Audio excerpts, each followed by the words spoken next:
السلام علیکم ورحمۃ اللہ وبرکاتہ۔ عالم دین کی فضیلت اور علم دین پڑھانے والا یہ سب سے زیادہ سخی ہے۔ حضرت انس رضی اللہ عنہ سے روایت ہے کہ رسول اللہ صلی اللہ علیہ وسلم نے فرمایا کہ تم جانتے ہو کہ سب سے زیادہ سخی کون ہے؟ انہوں نے عرض کیا کہ اللہ تعالیٰ اور اللہ تعالیٰ کا نبی دانائے حال ہے، یعنی اس بات سے خوب واقف ہے۔ آپ صلی اللہ علیہ وسلم نے فرمایا کہ سب سے زیادہ سخی اللہ تعالیٰ ہے، پھر تمام بنی آدم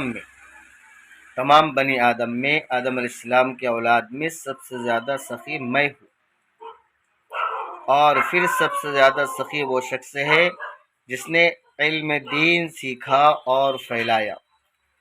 یہ شخص قیامت میں تنہا اکیلا بمنزلہ ایک امیر کے آوے گا۔ تو اس میں علم دین پڑھانے والے کی فضیلت بیان کی، اس کو سخی کہا گیا ہے۔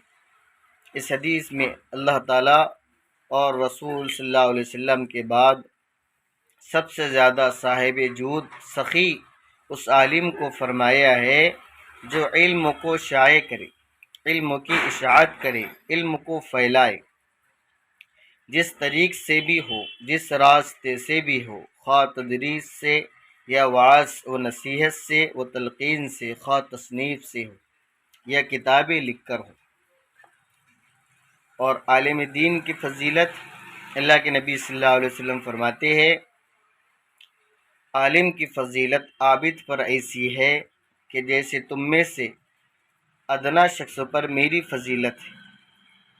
اللہ کے نبی صلی اللہ علیہ وسلم نے فرمایا کننا عالما او متعلما او مستمعا او محبا فتکم من الخاسرت، کہ ایک تو عالم بنو یا طالب علم بنو یا علم سننے والے بنو یا علم سے محبت کرنے والے بنو، علم والوں سے محبت کرنے والے بنو، خسارہ اٹھانے والوں میں سے مت بنو، علم اور اہل علم سے بغض و عناد مت رکھو۔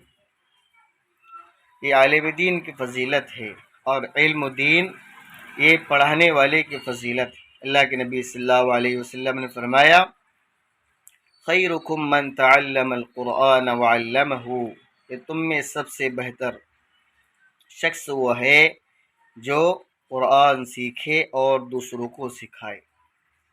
تو علم دین اور علم دین کے پڑھانے والوں کی فضیلت ہے۔ سب سے زیادہ سخی عالم کو فرمایا جو قرآن کا علم پھیلائے۔ والسلام علیکم۔